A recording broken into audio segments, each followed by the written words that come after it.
Hola, les saluda el profesor Joshua Barbosa. El día de hoy voy a hacer una pequeña revisión a manera de resumen sobre el tema de bronquiolitis. Estoy haciendo una serie de resúmenes, de cuadros resúmenes dedicados para los estudiantes de medicina, para los médicos residentes, para los especialistas que también deseen tener este material en sus celulares, ¿no? Estoy haciéndolo mediante una aplicación, ¿no? de apuntes, que pueden ver aquí, por ejemplo. Yo hago los apuntes aquí y ustedes lo pueden tener en una alta resolución en PDF en sus celulares, ¿no? De tal manera que al maximizar no se pierde la resolución y ustedes pueden tenerlo, ¿no? Tener cada hoja de resumen en sus celulares, ¿no? Es un excelente material. Voy a hacer todas las semanas un diferente tema, actualizado según las revisiones de Up to Date y de la Academia Americana de Pediatría y bueno, de la literatura que contamos en la red latinoamericana de pediatría y neonatología. El día de hoy voy a hablar sobre bronquiolitis. La próxima semana vamos a hablar sobre enfermedades diarreicas, ¿no? En el niño y así. Vamos a ir avanzando diferentes temas. Voy a ir haciéndolo así en este resumen. Ustedes van a ver en el blog, porque además de publicarlo en el Facebook, les invito a visitar nuestro blog. En nuestro blog nosotros publicamos todos los días diferentes cosas, ¿no? Casos clínicos, preguntas del ENARM, porque la intención de este video es poder llegar a los futuros residentes de pediatría, ¿no? Para la preparación en el residentado médico, tanto para postular como para cuando ya estén dentro de la residencia. Eh, Otro de las invitaciones que hago es que lleguen a nuestro blog. Miren, en este video ustedes van a ver en la parte inferior la revisión de Up to Date, ¿no? Original, y el resumen que es este PDF, ¿no? Voy a subir en PDF de tal manera que ustedes lo puedan descargar y tener en alta resolución. Bien, vamos a hablar entonces sobre bronquiolitis. Vamos a hacer eh, una, una pequeña revisión rapidísimo. ¿Qué es la bronquiolitis? Es un síndrome clínico que inicia con síntomas de enfermedad en el tracto respiratorio superior, sobre todo con rinorrea, ¿no? Y seguidas de la infección de tracto respiratorio bajo, ¿no? Entonces, eh, para hablar de bronquiolitis tenemos que tener en cuenta dos principios. Uno es el inicio del problema, ¿no? En este caso el inicio de la enfermedad como tal, con el hallazgo de síntomas en el tracto respiratorio superior y síntomas en el tracto respiratorio bajo como sibilancias, crepitaciones y dificultad respiratoria. Entonces, para poder definir bronquiolitis tenemos que tener en cuenta estas dos cosas, ¿no? El principal son los síntomas, tanto en el tracto respiratorio superior como tracto respiratorio inferior y la edad de aparición de la bronquiolitis. Normalmente, la mayor incidencia de la bronquiolitis es en menores de 2 años. Y el diagnóstico sobre todo se hace en esto porque se determina que la bronquiolitis puede iniciarse como una primera sintomatología de sibilancias, sobre todo en los niños menores de 1 año.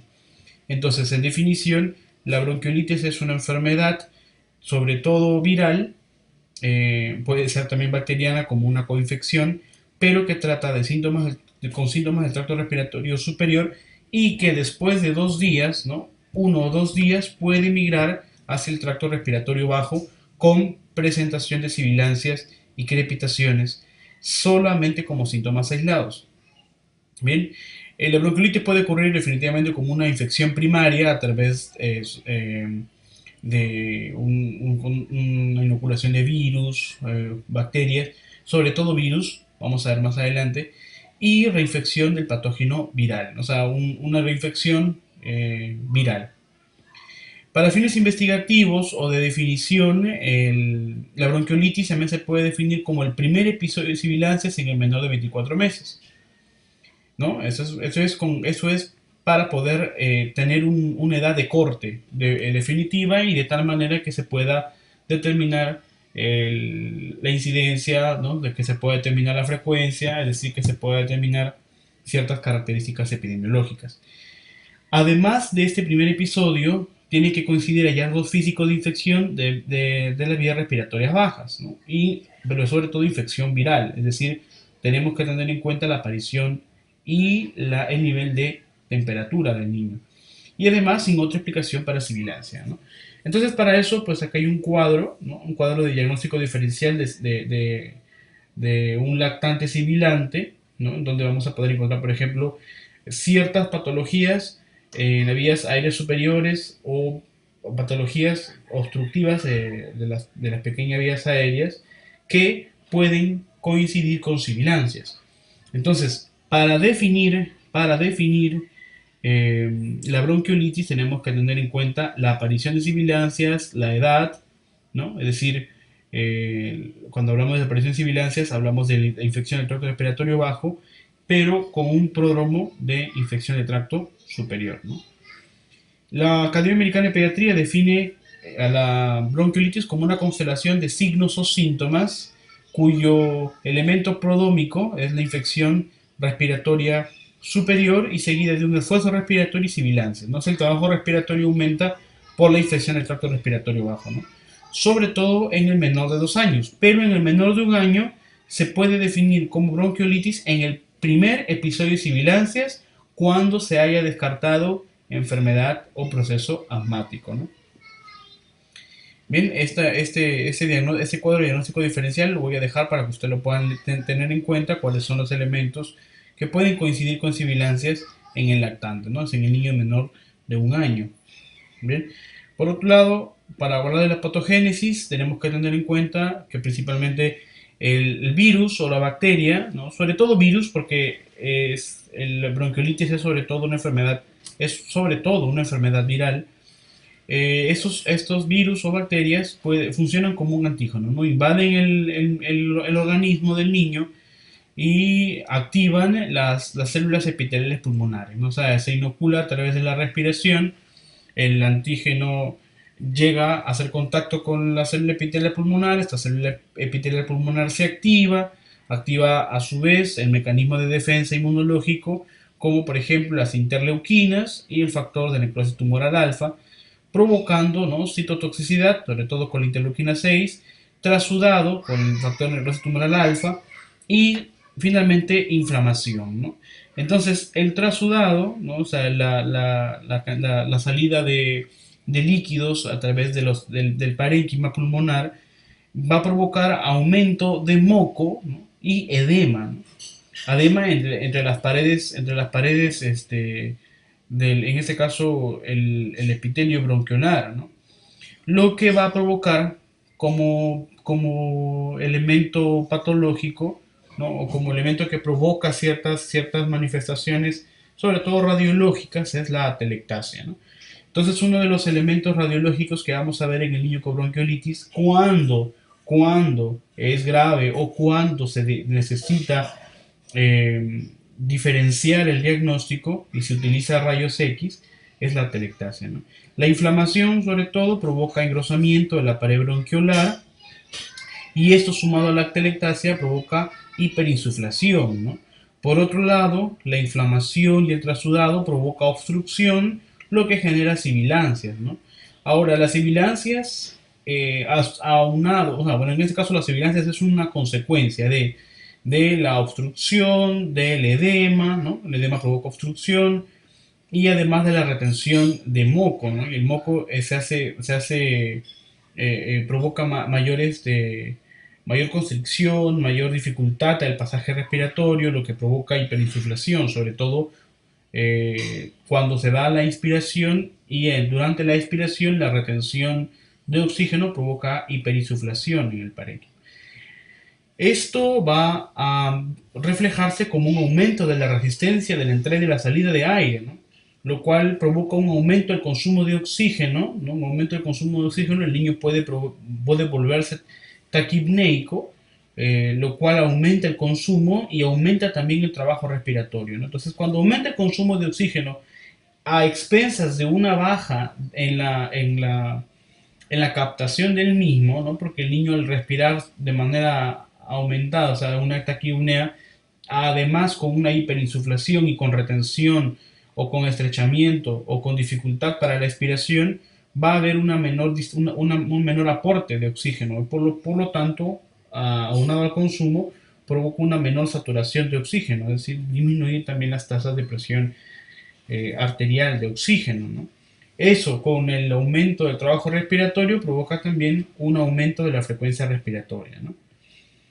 Por otro lado, respecto a la microbiología, vamos a encontrarnos, bueno, ya había mencionado, de que las bacterias no provocan directamente la enfermedad, pero puede haber coinfecciones, ¿no? O sea, puede haber bacterias oportunistas que provoquen coinfección ante una infección primaria viral.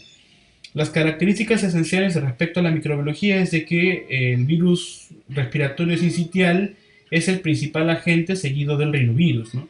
Además de que para poder determinar el agente viral hay que realizar un diagnóstico molecular. Más adelante vamos a ver eso. Y además pueden infectar dos o más virus cuando se habla de coinfección. El principal elemento o agente de enfermedad es el virus sincitial respiratorio, ¿no? Que está relacionado sobre todo en brotes estacionales, por eso es que la bronquiolitis es una enfermedad estacionaria. Ahora, por ejemplo, en los países sudamericanos vamos a entrar recién al otoño, luego, ¿no? Luego vamos a entrar ¿no? Normalmente en estos tiempos en los países sudamericanos es en donde se dan los problemas respiratorios asociados a virus. En los países norteamericanos como México, Estados Unidos, se da sobre todo a fin de año, entre los meses de diciembre, enero, febrero y marzo, ¿no? El virus sincitial respiratorio también se encuentra en climas templados, por ejemplo en otoño e invierno, y en climas tropicales, ¿no? O sea, donde hay lluvia, ¿no? Rinovirus es el segundo agente que le sigue, ¿no? Al virus sincitial respiratorio respecto a la incidencia de bronquiolitis y es la causa principal de resfriado común, ¿no? Y tiene mayor incidencia en niños menores de un año y en niños con antecedentes de enfermedad pulmonar crónica, ¿no? Independientemente de la edad. Para influenza, el tipo 3, sobre todo en estaciones como primavera y otoño, y el tipo 1 y 2 con mayor incidencia en croup viral, ¿no? El virus de parainfluenza. Otros de los virus son el metaneumovirus humano, el virus de la gripe propiamente dicho, adenovirus, coronavirus y bocavirus humano tipo 1. La Academia Americana de Pediatría nos da pues un ejemplo de cuáles, ¿no? Según la frecuencia de la detección de bronquiolitis y la ocurrencia según las estaciones del año, ¿no? Por ejemplo, el virus interrespiratorio tiene 4 cruces de frecuencia, o sea, es la más alta, ¿no? Seguida del, por ejemplo, metaneumovirus humano, rinovirus, etcétera, ¿no? Bien, ahora respecto a las características clínicas, es, bueno, vamos a determinar que generalmente la enfermedad inicia con un precedente de 1 a 3 días con síntomas de la vía respiratoria superior, por ejemplo, como rinorrea, ¿no?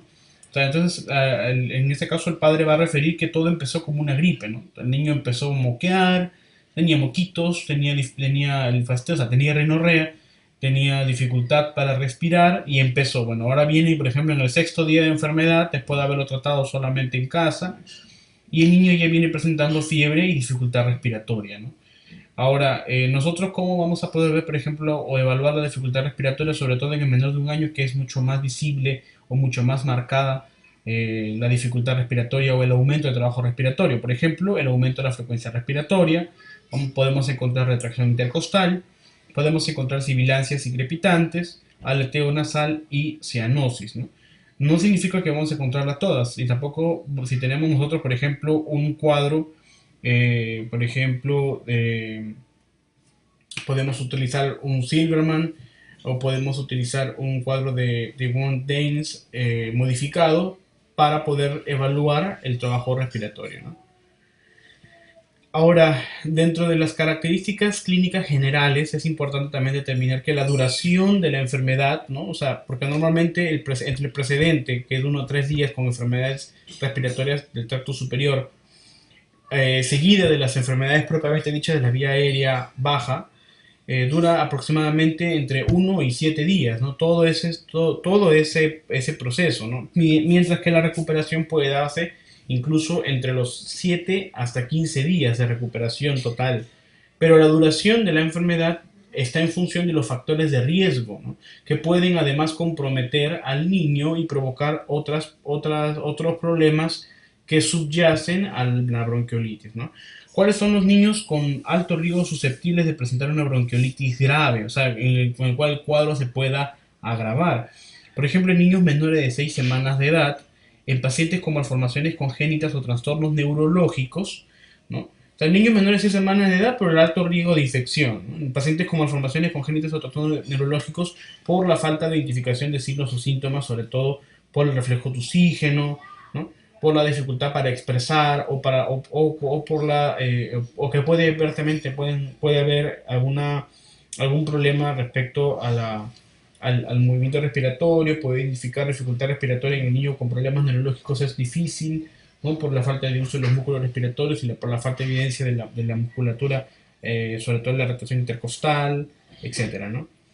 Los niños portadores, lactantes con antecedentes de prematuridad, pues el niño prematuro es un niño con mayor riesgo o más susceptible a infecciones, sobre todo bronquiolitis, es uno de los problemas más frecuentes que vamos a ver en el prematuro con respecto a las enfermedades respiratorias.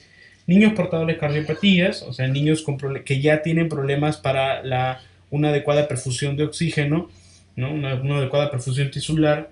Los niños con bronquiolitis, este cuadro puede agravarse, ¿no?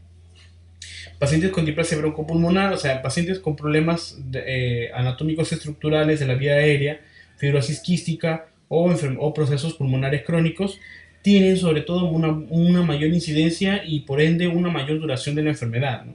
No sobre la bronquiolitis, sino por los problemas que subyacen a esta bronquiolitis. Y sobre todo niños inmunocomprometidos, ¿no? O sea, inmunodeprimidos, que la infección va a ser pues mucho más con mucho mayor impacto, ¿no? Bueno, y acá puse, por ejemplo, los factores de riesgo, ¿no? Bajo peso al nacer, los niños recién nacidos menores de 12 semanas, defectos anatómicos, las vías aéreas, inmunodeficiencia, enfermedades neurológicas y prematuridad. Bueno, son elementos muy, muy frecuentes. Ahora, dentro de las características clínicas diferenciales, ¿no? Vamos a ver, por ejemplo, en niños asociados, bueno, en este caso a bronquiolitis o a signos o síntomas asociados a la dificultad respiratoria, en donde no pueden ser, ¿eso qué significa? Que los signos o síntomas no van a ser los únicos de ese tipo de patología, sino que tenemos que investigar qué otra o qué enfermedad subyace o qué enfermedad está provocando ese tipo de...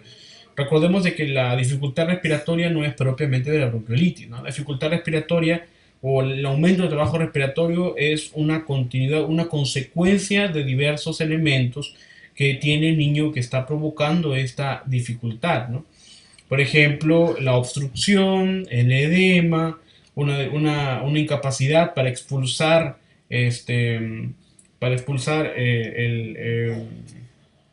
¿no? El moco, ¿no? Para movilización de elementos de la vía aérea, por ejemplo, moco, etcétera. En fin, son elementos que no son propios, ¿no? No son propios de la bronquiolitis, pero que nos van a ayudar a poder identificar y definir la enfermedad.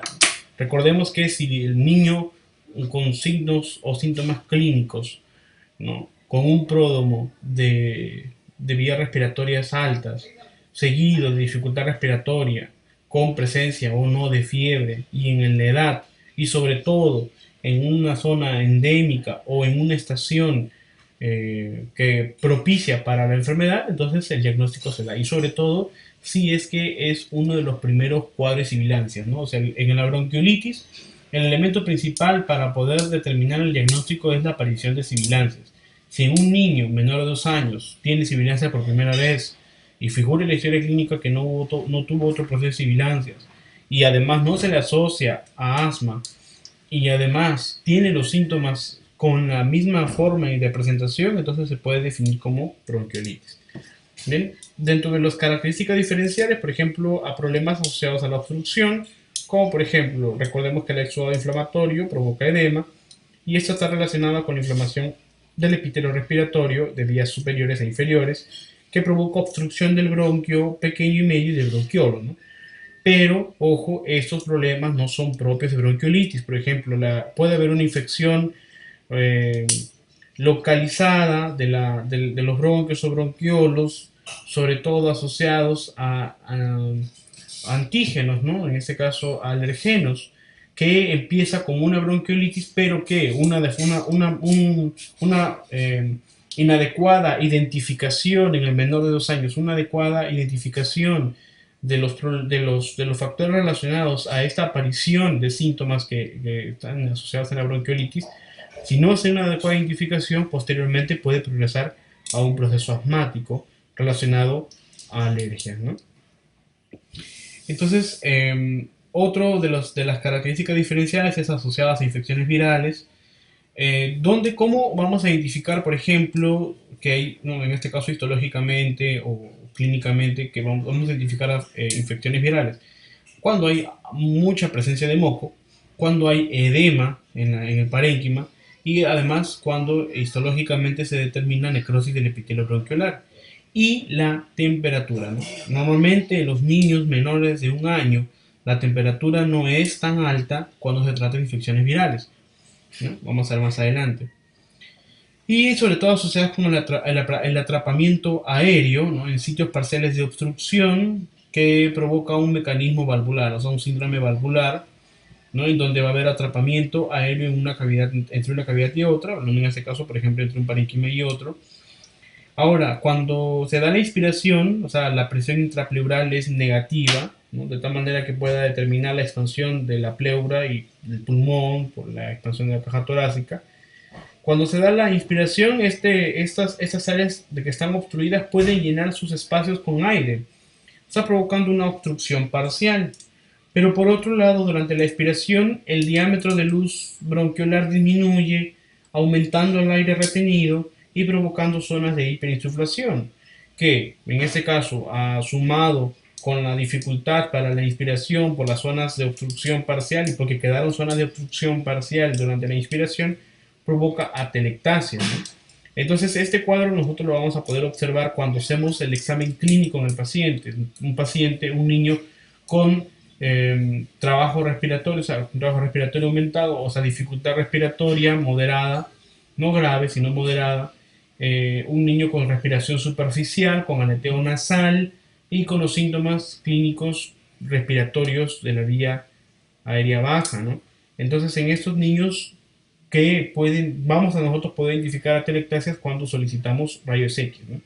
Ahora, el hecho de la aparición de atelectasias no modifica, como dice la guía clínica, el hecho de aparición de atelectasias no modifica no cambia el carácter clínico y terapéutico de la bronquiolitis, ¿no? Excepto que los síntomas y el estado del paciente sea de gravedad, en donde la atelectasia pues será un elemento más que suma al diagnóstico y por ende puede modificar el tratamiento.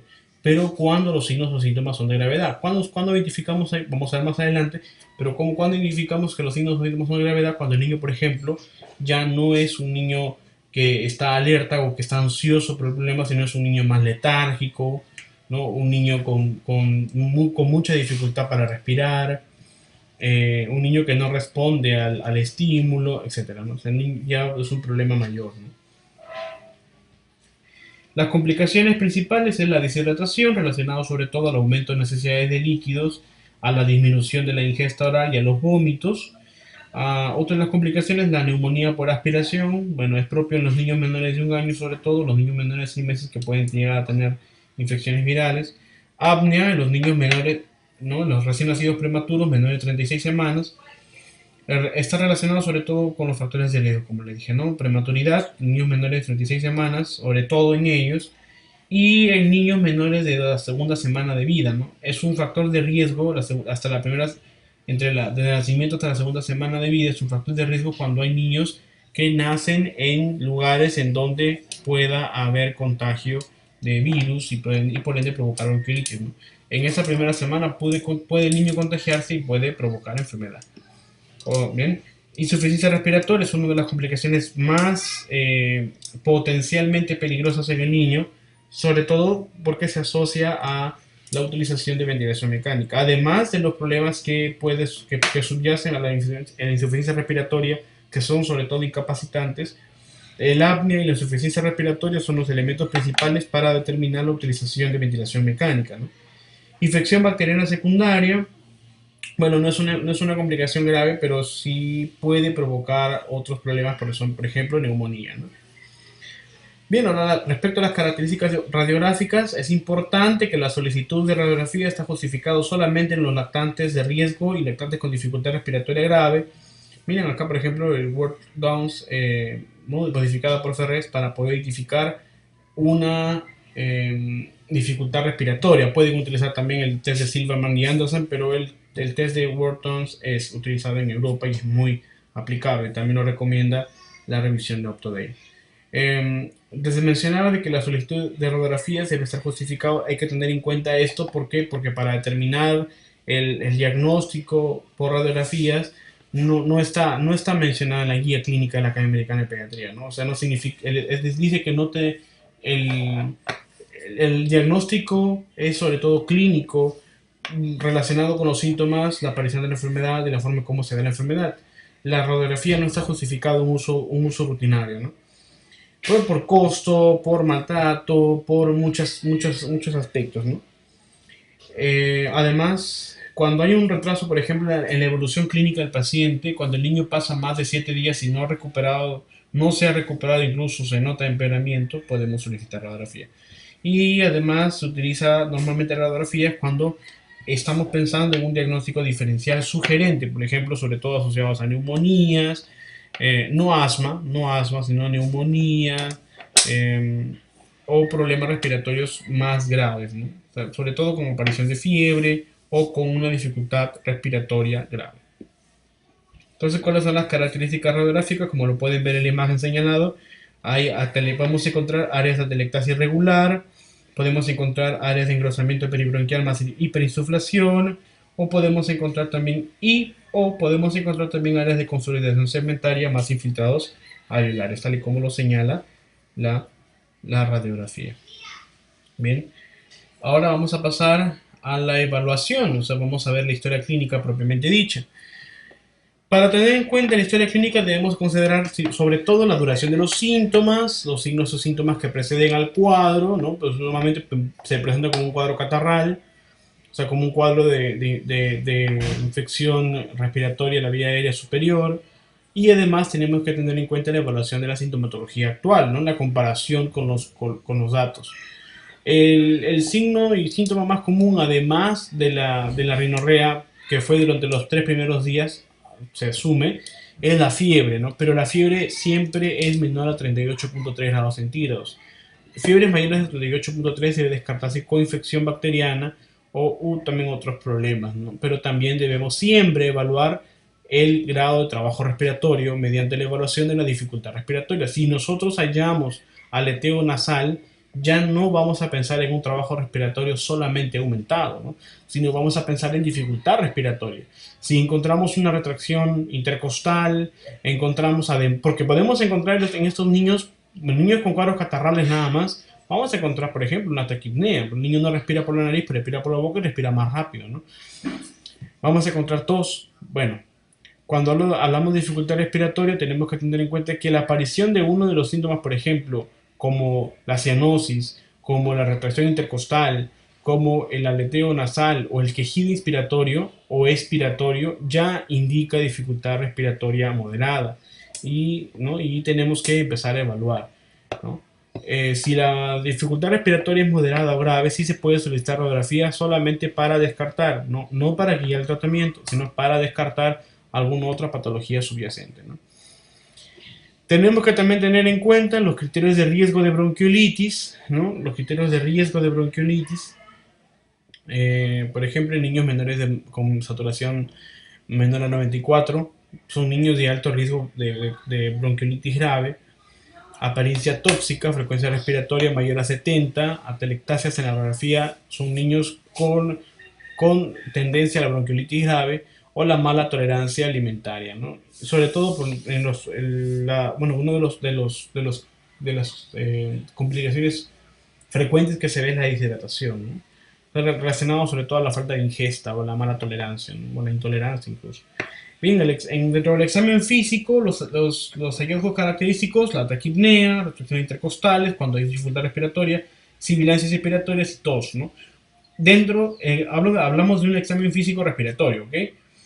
Y la auscultación es otro de los elementos clínicos que se utilizan para poder hallar ciertos desequilibrios. ¿Qué otros hallazgos vamos a encontrar? Por ejemplo, en la ocultación vamos a encontrar una fase inspiratoria prolongada por una obstrucción y por una, ¿no? Mayor retención de oxígeno, por el edema, por una alteración en el parénquima bronquiolar, pues provoca una fase expiratoria prolongada. Y podemos encontrar también crepitantes gruesos y finos, ¿no?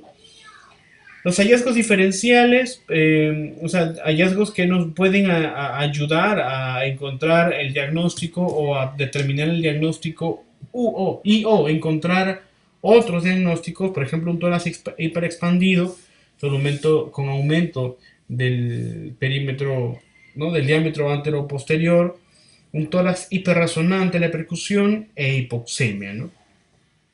¿Cuáles son los hallazgos de gravedad que vamos a encontrar en el niño con bronquiolitis? Por ejemplo, en niños vamos a encontrar dificultad respiratoria grave, vamos a encontrar cianosis, perfusión periférica disminuida y sibilancias no audibles a pesar de la clínica.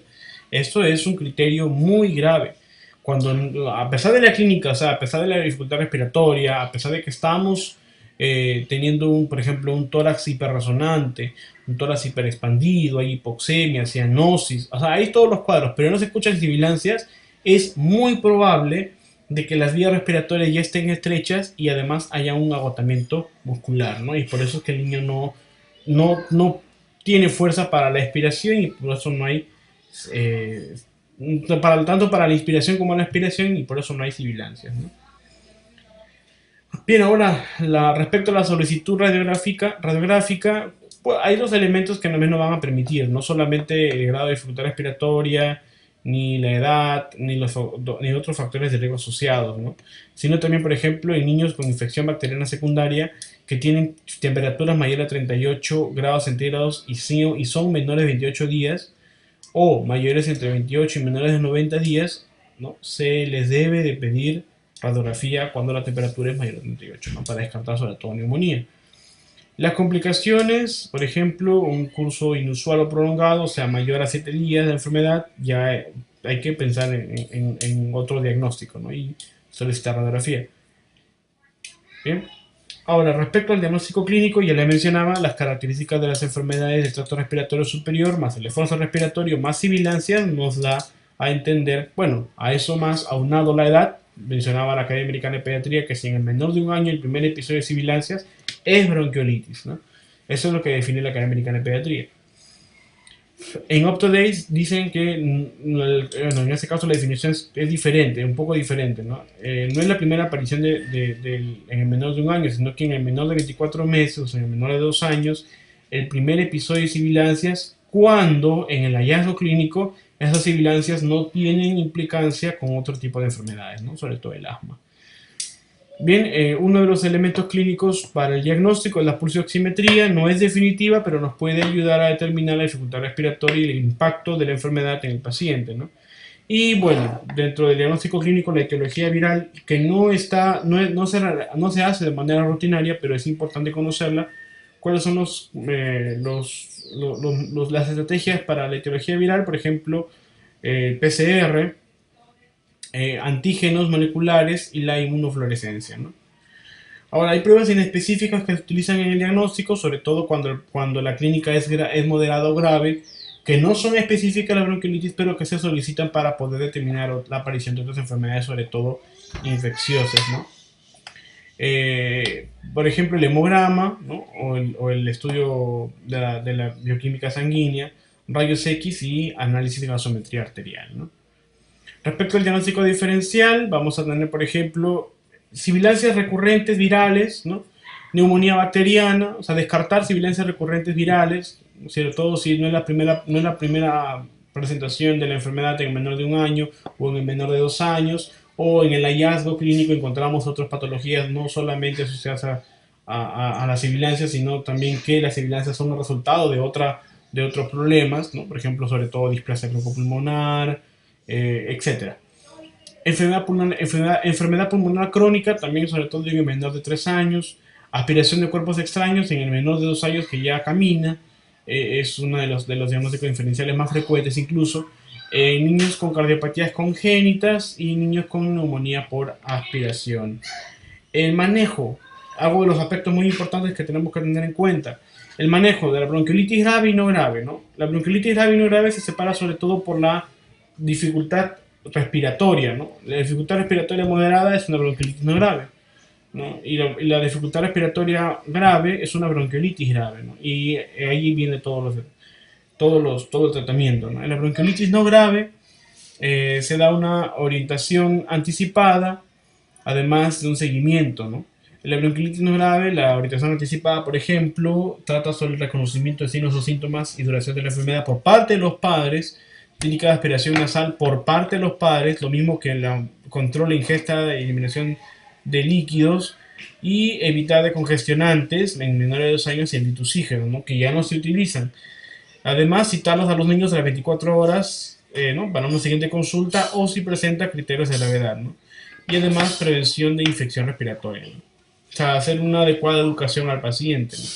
Y el seguimiento se puede hacer entre las primeras 24 horas después de la presentación de los síntomas o las 48 horas para darle tiempo a la evolución si es que hubiese enfermedad, ¿no? Ahora, en el bronquiolitis grave sí se hacen diferentes aspectos clínicos, ¿no? Sobre todo en el manejo de urgencias y en el manejo de hospitalización. En urgencias, por ejemplo, en primera instancia, la literatura menciona y es clara, ¿no? Existen diferentes estrategias, pero no todas están validadas ni son de rutina. Por ejemplo, la utilización de broncodilatadores beta-adrenérgicos se pueden utilizar en el caso se esté inclinando el diagnóstico hacia el asma, pero se van a suspender si es que no existe una respuesta en las primeras 8 horas de evolución de la enfermedad, ¿no? La solución salina hipertónica al 3% nebulizada no es rutinaria, pero puede disminuir el edema y la impactación de moco, ¿no? Permitiendo una mejoría en la respiración, en la función respiratoria, ¿no? O sea, ahí se trabaja sobre todo en la dificultad respiratoria. Los glucocorticoides no deben utilizarse, no se deben utilizar corticoides. Esa es la indicación up to date, esa es la indicación de las guías clínicas de la Academia Americana de Pediatría, no utilizar glucocorticoides. Y bueno, en hospitalización, los principales cuidados están sobre todo en el soporte de líquidos, porque son uno de los problemas principales que puede tener el niño, ¿no? La deshidratación. En el soporte de líquidos, por ejemplo, hay que hidratarlos de manera parenteral, ¿no? O sea, utilizar vías de acceso vascular, ¿no? Sobre todo vías periféricas. Por ejemplo, en niños con dificultad respiratoria moderada o severa, ¿no? Sobre todo para la utilización de medicamentos o para el soporte propio de la hidratación, ¿no? Si el niño lo tolera, si el niño es mayor de 1 año y tolera la vía oral, hay que dar vía oral. O si no tolera vía oral y no queremos llegar y no se van a utilizar medicamentos endovenosos, entonces podemos hidratarlo de manera enteral, ¿no? Bien, el soporte respiratorio es otro de los elementos importantes dentro de la hospitalización. Por ejemplo, ¿qué aspectos se manejan, ¿no? Aspiración nasal, oxígeno suplementario, eh, oxígeno modificado caliente de alto flujo, el CPAP o la intubación endotraqueal para la ventilación mecánica, ¿no? Ahora, si nos damos cuenta, el manejo del paciente con bronquiolitis es sobre todo expectante, ¿no? O sea, nos mantenemos eh, a poder vigilar o monitorizar el adecuado funcionamiento de la función respiratoria, evitando complicaciones, ¿no? No hay un tratamiento antibiótico, no hay un tratamiento de los síntomas. ¿Por qué? Porque nosotros tenemos que vigilar porque si enmascaramos los síntomas, no nos vamos a dar cuenta la aparición de otras patologías, sobre todo con infecciones bacterianas, ¿no? Pero entonces el tratamiento de la bronquiolitis puede ser un tratamiento muchas veces es ambulatorio, muchas veces es ambulatorio. Pueden utilizarse algunos medicamentos eh, para aliviar los síntomas, ¿no? Sobre todo para poder mejorar la respiración, ¿no? En el niño, sobre todo candidato al asma.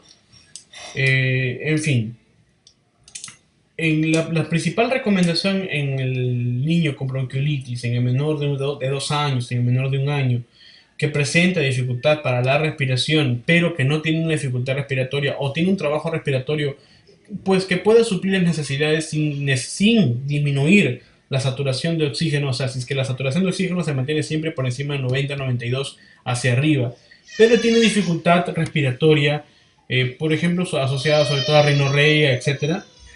La indicación principal es la aspiración nasal o utilización de